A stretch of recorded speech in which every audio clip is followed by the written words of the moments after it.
ओम श्री गुरुभ्यो नमः। अयं सरस्वत्यै नमः। ओम नमो भगवते रुद्राय। आप सभी शिव भक्तों को मैं प्रणाम करता हूं, आप सभी का स्वागत करता हूं। अपने बच्चों के जीवन को सफल करने के लिए माता पिता एड़ी चोटी का जोर लगाते हैं। अच्छे से अच्छे स्कूल पर अच्छे से अच्छे ट्यूशंस देते हैं, अच्छे से अच्छा वातावरण देते हैं। स्वयं भले ही कम पढ़े हो, बच्चों के जीवन में कमी नहीं छोड़ते। ये माँ बाप का गुण है। इस संसार में माँ बाप जैसा गुरु, माँ बाप जैसा समझने वाला मित्र कहीं नहीं मिल सकता। संसार में सब धोखा दे सकते हैं, लेकिन माँ बाप की मित्रता कभी धोखा नहीं दे सकते। जिंदगी में मित्र बने तो माँ बाप जैसे बने, जिंदगी में गुरु मिले तो माँ बाप जैसे मिले। माता पिता प्रत्येक प्रयास करते हैं कि मेरा बच्चा संपन्न हो, मेरा बच्चा सशक्त हो, मेरा बच्चा बलशाली हो और मेरा बच्चा दीर्घवान हो और मेरे बच्चे के जीवन में संकट झंझट ना आए और मेरा बच्चे अच्छा पद पर बैठे, नियुक्त हो। कौन माता पिता नहीं चाहते? दोषीलो मातृदोषेण पितृदोषेण मूर्खता तार्पण्यम वंश दोषेण आत्मदोषा दरिद्रता। अगर बच्चा नहीं पनप पाया तो इसमें माँ बाप का सबसे बड़ा दोष होता है, क्योंकि आप माता पिता के पहले गुरु हो। जीवन दाता से लेकर उनके जीवन तक चलने वाले प्रत्येक गुण अवगुण पर आपने ही ध्यान केंद्रित करना होता है। इसलिए मैं आज की यह वीडियो अपने माता पिताओं को समर्पित कर रहा हूं। आप अपने बच्चों से ये 5 काम रोज कराओ, नित्य कराओ। ये मेरा आपसे हाथ जोड़ के निवेदन है। अपने बच्चों को सफल देखना चाहते हो ना, ज्यादा नहीं उलझाऊंगा, केवल ये 5 चीजें अपने बच्चों से नित्य कराओ। आप देखना आपके बच्चों को मनोबल बढ़ेगा, आप देखिएगा आपका बच्चे का शारीरिक बल बढ़ेगा, आप देखिएगा बच्चों की स्मृति बढ़ेगी, याददाश्त बढ़ेगी, उनका धैर्य बढ़ेगा, उनकी स्मरण शक्ति बढ़ेगी, उनका ध्यान केंद्रित होगा, उनकी एकाग्रता बढ़ेगी। बच्चों को केवल पैसा खर्च करने से बच्चों का जीवन नहीं बनता, बच्चों के पीछे संस्कारों से भी माता पिता को पारिपोषित करना पड़ता है, उनको संस्कारों से युक्त करना पड़ता है। और अपनी भारतीय संस्कृति कहती है कि ये 5 कार्य नित्य अच्छे माँ बाप की बात कर रहा हूं मैं, जिन्होंने ना बच्चों को देखना है। और जो माता पिता मोबाइल में लगे पड़े, बच्चा पड़ा है अलग, वो माँ बाप कभी अपने बच्चे का फ्यूचर सिक्योर नहीं कर सकते। आज के माता पिता की गति ये हो गई है कि पिताजी अलग से मोबाइल चला रही है, माताजी अलग से मोबाइल चला रही, बच्चा अलग से मोबाइल चला रहा। हो गया कल्याण, कुछ नहीं हो सकता। जितना ध्यान तुम मोबाइल चलाने में दे रहे हो, उतना ध्यान बच्चे के जीवन को चलाने के लिए दीजिए। जितना आप मोबाइल को सजा रहे हैं, उससे ज्यादा बच्चों के जीवन को सजाइए। जितना समय आप व्यर्थ का मोबाइल में दे रहे हैं, उससे अच्छा समय आप अपने बच्चों को दीजिए। तुम्हारे जीवन की संपत्ति तुम्हारी औलाद है। आज हमारे पास औलाद है, उसकी कोई कीमत नहीं, लेकिन जिनके पास संतान नहीं है उनसे पूछिए संतान का दर्द क्या होता है। इसलिए संतान हो, सशक्तशाली हो। जननी जनयात संस्कारात इति जननी। जननी का अर्थ यह नहीं कि तुमने बच्चों को जन्म दे दिया, जननी का अर्थ होता है कि बच्चों को संस्कारों से भी तो पारिपोषित करना होगा। तो माँ का और पिता का कर्तव्य है कि बच्चों से 5 काम नित्य कराएं, जिसमें से पहला काम है कि बच्चों को नित्य सूर्य भगवान को अर्घ्य दिलवाने का प्रयास कीजिए। एक नियम बनाओ, थोड़ा जल्दी उठाओ, नियम बनाओ। आज बच्चों को पकड़ोगे तब जाके बच्चों की पकड़ आगे मजबूत होगी। आज आपने ढीला छोड़ दिया, बच्चे आगे ढीले हो जाएंगे। फिर प्रयास करते रहोगे, कोशिश करोगे, असफलता मिलेगी। बच्चों पे ज्यादा प्रेशर करोगे तो बच्चे कुछ कह भी देंगे, मन को चुभेगी बात। इसलिए अभी से ही बच्चों को थोड़ा सुबह शीघ्र जगाइए और नहाए धुआएं, नहा धोकर बच्चे से पहला काम बोले, जाओ बेटा प्रत्यक्षम सूर्य देवता। भगवान आपने देखा नहीं है बच्चों से कहना, लेकिन प्रत्यक्ष रूप में यदि भगवान देखना चाहते हो तो सूर्य से बढ़कर कोई दूसरा भगवान नहीं है। इसलिए हमारा शास्त्र कहता है प्रत्यक्षम एव हि सूर्यम। सूर्य भगवान प्रत्यक्ष है और प्रत्यक्षम किम प्रमाणम, और प्रत्यक्ष को प्रमाण की आवश्यकता नहीं होती। इसलिए सूर्य भगवान की उपासना हमारे शास्त्रों में बताई है। इसलिए बिहार में ये छठ पूजा के प्रभाव से वहां के माता पिता एक बलशाली, ओजस्वी और तेजस्वी, ज्ञानवर्धक बच्चों को जन्म देते हैं। ऐसे बच्चे IPS IAS की एग्जाम को क्लियर कर लेते हैं, कारण क्योंकि वो सूर्य उपासक रहे। इसलिए सूर्य उपासना करने वाले की मानसिक शक्ति, मनोस्मृति बहुत तीव्र होती है और आरोग्यम भास्करामिच्छेद, और बच्चों के जीवन में आरोग्यता बढ़ती है।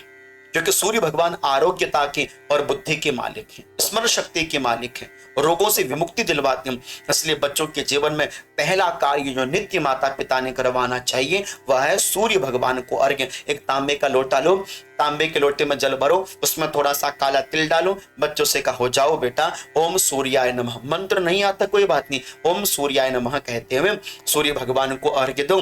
और जो सूर्य भगवान को दिया हुआ अर्घ्य है उनको कहो बच्चों से अपनी आंखों में लगाओ, सूर्य भगवान को प्रणाम करो। ये सिखाना पड़ेगा आपको, आप भी करोगे तो बच्चा भी करेगा, पहला काम। दूसरा काम बच्चों से ये कार्य नित्य करवाना, पहला सूर्य पूजन, दूसरा नित्य कार्य शिव पूजन। चूकना नहीं है। वो घर घर नहीं जिस घर में बुरे संस्कार ना, और वो घर घर नहीं जिस घर में शिव का पूजन ना हो। माता पिता पूजन कर रहे हैं, लेकिन हम कहेंगे गुणवान तब हो जब बच्चा भी पूजन कर रहा है, क्योंकि बच्चा आपकी परछाई है, जो आप करोगे सो बच्चा करेगा। यदि आप शिव जी पर जल चढ़ा रहे तो बच्चा कैसे पीछे रहेगा महाराज? आपका बच्चा भी जल चढ़ाएगा, उसको भी एक जल का पात्र दो, उसमें थोड़े से काले तिल डालो, आप भी जल चढ़ाओ और बच्चों से कहो बेटा तुम भी शिव जी पर जल चढ़ाओ। याद रखिएगा बच्चों की पूजा और बच्चों का चढ़ाया हुआ जल मेरे महादेव बहुत जल्दी शीघ्र करते हैं, शीघ्र प्राप्त कर लेते हैं। इसलिए मैं कहना चाहूंगा, शास्त्र में लिखा है कि स्मृत्यर्थम तथा यन्ते कुला नामेक विंशतिम शिव तत्वम यान्ते ते क्षिप्रम धर्मार्थ धर्म विवर्जितः। शास्त्र कहना है कि जिसके घर में संतान सतपुत्र भगवान शिव पर जल चढ़ाती हैं, अर्थात जिन माता पिता की संततियां, जिन माता पिता के बच्चे बेटा बेटी शिव जी पर जल चढ़ाते हैं, वह बच्चे अपने 21 कुलों का उद्धार कर देते हैं। कितना बड़ा गुण दे दिया, कितनी बड़ी बात दे दी आप। इसलिए हमारा यहाँ पर आप सभी से यह कहना है कि आप अपने बच्चों के हाथों से भगवान शिव की पूजा अवश्यमेव करवाइए। बहुत शीघ्र मेरे महादेव आपके बच्चों की पूजा को स्वीकार कर लेते, क्योंकि बच्चों की निर्मलता, बच्चों की स्वाभाविकता, बच्चों का समर्पण, बच्चों का निसंकोच और निष्पाप प्रेम भगवान यथाशीघ्र स्वीकार करते हैं। इसलिए बच्चों से नित्य शिव पूजन कराओ। मेरा माँ बाप से हाथ जोड़ के ये भिक्षा के रूप में निवेदन है कि आप भी जाओ और बच्चों से भी एक लोटा जल, काला तिल बाबा पर चढ़वाओ। शिवलिंग की पूजा चाहे शिवालय में जाकर करवाओ अथवा अपने घर के मंदिर में करवाओ, लेकिन कृपया हाथ जोड़ के निवेदन है ये दूसरा नित्य कार्य जरूर करवाना। शिव पूजन, आपका बच्चा कभी जीवन में धोखा नहीं खाएगा, आपको कहीं भटकना नहीं पड़ेगा। आज से ही बच्चे को यशस्वी बनाना शुरू कर दीजिए और शिव पूजन से बच्चे को जोड़ दीजिए। दूसरा काम। तीसरा काम अपने बच्चों से नित्य, तीसरा काम गौ सेवा, गाय माता की सेवा। मेरी संस्कृति वो है जो गाय में माँ को देखती है, मेरी संस्कृति वो है जो पृथ्वी में माँ को देखती है, मेरी संस्कृति वो है जो इन किताबों में सरस्वती को देखती है, मेरी संस्कृति वो है जो पैसों में लक्ष्मी को देखती है, मेरी संस्कृति वो है जो नदी गंगा में गंगा माँ को देखती है, मेरी संस्कृति वो है जो पहाड़ों में शिव को देखती है, मेरी संस्कृति वो है जो वायु में वायु देव को देखती है, मेरी संस्कृति वो है जो कणकण में भगवान को देखती है, मेरी संस्कृति वो है जो गौ की सेवा करती है। हम गौ सेवक लोग हैं, हम कृष्ण की भूमि के लोग हैं, हम गौ सेवा करने वाले लोग हैं। और देखिए ना कितने अरिष्टों का, कितने पापों का हनन करती है गौ माता। जब आपके सामने जीती जागती गौ माँ है, आप क्यों इतने परेशान होते हैं?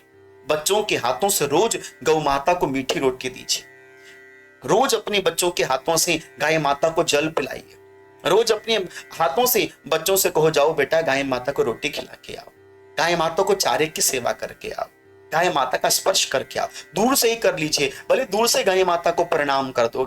यदि पास भी नहीं जा सकते, निकट नहीं जा सकते, तो दूर से ही गौ माता को प्रणाम कर दो, लेकिन बच्चों को गाय माता की सेवा करने का गुण दो। नित्य गाय माता का दर्शन बच्चा करें, नित्य गाय माता को प्रणाम करें। ये तीसरा संस्कार देने की जिम्मेदारी मेरे माता पिता की बनती है। एक गौ को तृप्त कर दिया आपने, पूरी त्रिलोकी को तृप्त कर दिया। एक गौ का दर्शन कर लिया आपने, 33 कोटि देवताओं का दर्शन। कहीं जाने की आवश्यकता नहीं है। गावो विश्वस्य माता, पूरे विश्व की माता है गौ माता, उनका दर्शन कर लिया आपने, सर्व देवताओं का दर्शन कर। कितना सौभाग्य है आपका। क्या ये कार्य हम बच्चों से नहीं करवा सकते? तीसरा कार्य आपने गौ सेवा, और चौथा कार्य बच्चों को प्रणाम करने के नित्य कीजिए। प्रातः काल उठकी रघुनाथा, माता पिता गुरु ना वही माता। आप भी प्रणाम करो, बच्चा भी प्रणाम करेगा। मैं कहना चाहूंगा माँ बाप अपने बच्चों में चौथा गुण दें, नित्य आपके बेटा आपकी बेटी यदि संस्कार में हो तो बेटा माँ बाप के पैरों को जरूर स्पर्श करें। लेकिन ये तब चलेगा जब घर के बड़े लोग भी प्रणाम करना सीखें। एक स्कूल में एक टीचर ने पूछा कि हाथ जरा खड़े करके बताओ कि अपने माता पिता को रोज कौन कौन प्रणाम करता है। सबने हाथ खड़ा किया, हम करते हैं। एक बच्चे ने हाथ खड़ा नहीं किया। टीचर ने पूछा आप प्रणाम नहीं करते? बोले नहीं, हम अपने माँ बाप को प्रणाम करते हैं। तो बोले हम तो अपने माँ बाप को प्रणाम करते हैं और हमको यही सिखाया जाता है कि बच्चों अपने माँ बाप को प्रणाम करो। लेकिन हम भी यही कहना चाहते हैं कि हमारे घर में हमारे माँ बाप के भी माँ बाप हैं, तो हमारी माता पिता को कौन समझाएगा कि वो भी अपने माँ बाप को प्रणाम करें। जब आप अपनी माता पिता को प्रणाम करेंगे तो आपका बच्चा भी झुककर प्रणाम करेगा। जो काम बड़े बड़े मंदिरों में जाकर नहीं होता, वो काम माँ बाप के चरणों को स्पर्श करने से हो जाता है। घर में पंडित जी आए, चरण स्पर्श करवाओ। रोज भगवान के मंदिर में माथा टिकाओ। अपने घर में दादा दादी बुजुर्ग लोगों के चरणों का स्पर्श करवाओ। माता पिता के चरणों का स्पर्श करवाओ। मनुस्मृति में लिखा हुआ है कि अभिवादनम शीलस्य नित्यम वृद्धोपसेविनः चत्वारि तस्य वर्धन्ते आयुर्विद्या यश और बल।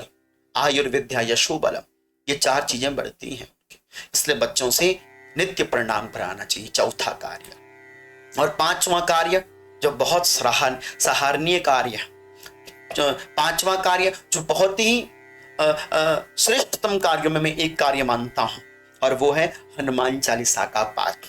क्यों नहीं किया जा सकता? ऐसा कोई घर नहीं हो जिस घर में शिवलिंग ना हो, और ऐसा कोई घर नहीं हो जिस घर में बच्चों के मुख में हनुमान चालीसा ना हो। बचपन से ही बच्चों को हनुमान चालीसा रट जानी चाहिए। ये हमारे भारतीय सनातन संस्कृति का गौरव है कि हमको बाबा तुलसीदास जी ने सबसे सरल ग्रंथ दिया है, हनुमान चालीसा। 40 चौपाइयों में आपको संपूर्ण वेदों का ज्ञान मिल जाता है। इसलिए अपने बच्चों से हनुमान चालीसा का पाठ करवाओ। हनुमान चालीसा पढ़ेंगे बच्चे बलशाली बनेंगे। हनुमान चालीसा पढ़ेंगे बच्चे ज्ञानवर्धक बनेंगे। हनुमान चालीसा बनेंगे अतुलित बलधामम बनेंगे। हनुमान चालीसा पढ़ेंगे भूत पिशाच निकट नहीं आवे, बच्चे भूत प्रेतों से बचे रहेंगे। हनुमान चालीसा पढ़ेंगे कोई कलंक कोई दोष बच्चों के जीवन में नहीं आएगा। हनुमान चालीसा आपके बाल गोपाल पढ़ेंगे, आपके बच्चे पढ़ेंगे, आपके बच्चे व्यर्थ के जीवन को नहीं जिएंगे, अच्छा करेंगे, जो करेंगे अभूतपूर्व कार्य करेंगे। इसलिए आपके पास सबसे बड़ी औषधि है माँ बाप के पास कि वो अपने बच्चों से हनुमान चालीसा का नित्य पाठ करवाएं, नित्य पाठ करवाएं। और उंगली पकड़कर शिव जी के मंदिर में जाएं, जल चढ़ाएं, दिया लगाएं। ये माता पिता के ऊपर हम छोड़ते हैं। हनुमान चालीसा का पाठ कराना, रोज प्रणाम करवाना, गौ माता की सेवा कराना, शिव जी पर जल चढ़वाना और सूर्य भगवान का पूजन करवा दें। बस ये 5 कार्य हैं। हाथ जोड़ के निवेदन, यदि वीडियो अच्छी लगी तो मेरे माँ बाप मुझे भी आशीर्वाद दें, आप सभी भी मुझे आशीर्वाद दें और ये वीडियो आप जन जन तक पहुंचाएं। ये निवेदन है आप सभी से, भक्तों से। इसलिए कहते रहो मैं शिव का हूं, शिव मेरे हैं, और जपते रहना ओम नमो भगवते रुद्राय, ओम नमो भगवते रुद्राय।